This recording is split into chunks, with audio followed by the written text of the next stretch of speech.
지난 시간에 수필이란 무엇인가 배웠는데요. 다시 한번 복습합니다. 글쓴이가 생활 속에서 경험하거나 생각한 것을 일정한 형식 없이 자유롭게 쓴 글을 수필이라고 하였습니다. 그래서 일기문이나 편지글, 기행문, 독후감 등이 모두 수필에 들어간다고 하였습니다.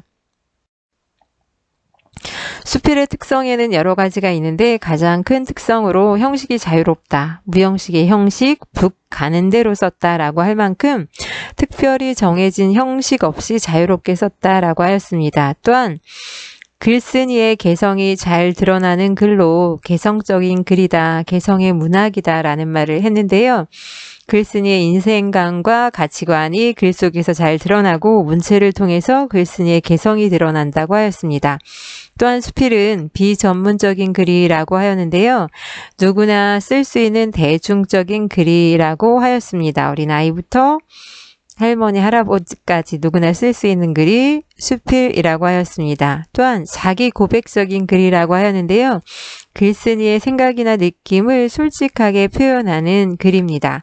그리고 신변 잡기적인 글, 우리 생활 주변에 있는 이야기들을 글로 쓸 수 있는데요. 일상생활에 무엇이든 글감이 될 수 있다. 소재에 제한이 없다라는 말도 하였죠. 모든 게 소재가 될 수 있다라는 말도 하였습니다. 또 사색과 통찰의 글입니다. 이것은 지금 언급합니다. 수필은 사물이나 인생에 대한 글쓴이의 깊이 있는 사색 그리고 통찰이 담겨있는 글입니다. 그래서 사색과 통찰의 글, 그 외에도 유머와 위트의 문학이다 라는 말도 한다고 하였습니다. 재미있게 표현할 수도 있고 재치가 드러나는 내용들이 다 담길 수 있습니다. 또한 수필의 종류에는 크게 경수필과 중수필로 나눌 수 있다라고 하였는데요. 경수필은 생활 속에서 일어나는 여러 가지 일들을 글쓴이의 느낌이나 생각 등을 표현한 것으로 내용이 좀 가볍다라고 하였습니다. 일기, 기행문, 편지글, 독후감 다 경수필에 들어가는데요. 경수필은 가볍고 부드러운 느낌의 문장을 주로 쓰고 자기 고백적이고 개성적이고 주관적이고 신변 잡기적이다 라고 하였습니다. 나가 겉으로 드러나는 경우가 많다. 일반적으로 우리가 수필의 특징 얘기한 것들이 경수필에 해당된다라고 생각하시면 됩니다. 중수필은 사회적인 문제나 공적인 문제 등 무거운 내용을 논리적이고 객관적이고 이성적으로 쓴 글로 칼럼이나 평론 등이 있다라고 하는데요. 문체도 무겁고 딱딱하고 그리고 성격도 논리적이고 이성적이고 실용적이고 객관적이고 일반적으로 나가 겉으로 드러나지 않습니다. 그래서 가끔 논설문과 혼동하는 경우도 있다라고 하였습니다.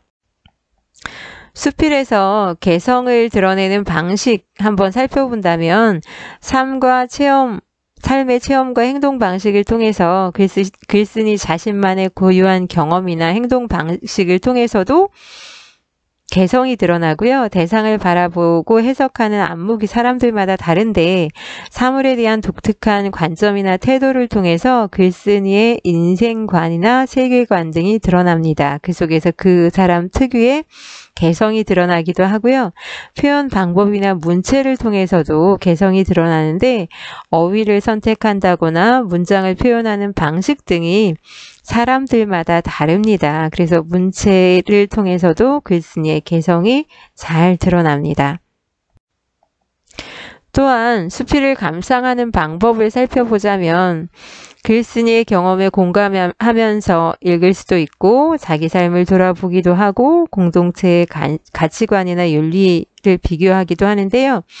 글쓴이의 경험을 통해서 글쓴이가 무엇을 느끼고 생각했는지 파악해보고 글쓴이의 생각과 나의 생각을 비교해보고 또 글쓴이의 생각에 공감할 수 있는지 판단해 볼 수 있습니다. 공감할 수도 있고 내 생각과 다르다면 반박할 수도 있겠죠.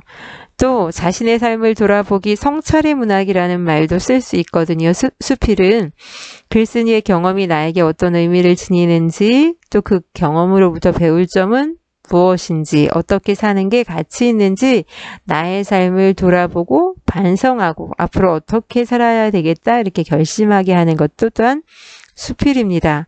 공동체의 가치관과 윤리 비교하기 그랬는데요. 글쓴이의 가치관에 영향을 준 게 뭘까? 또 내가 살고 있는 사회에 그 이상적으로 생각하는 가치관, 윤리는 뭘까를 또한 한번 돌아보게 하는 것도 수필입니다. 수필과 소설의 공통점과 차이점 지난 시간에 살펴보았는데요. 수필과 소설 둘 다 산문이라는 거 공통점이고 인간의 삶을 바탕으로 한다는 것 공통점입니다. 그리고 독자에게 감동과 교훈을 줄 수 있고 여러 가지 문학적 표현이 사용된다라고 하였는데요. 교훈을 주는 쪽에 가까운 게 수필이고 감동을 주는 쪽에 조금 더 가까운 게 소설이다라고 하였습니다.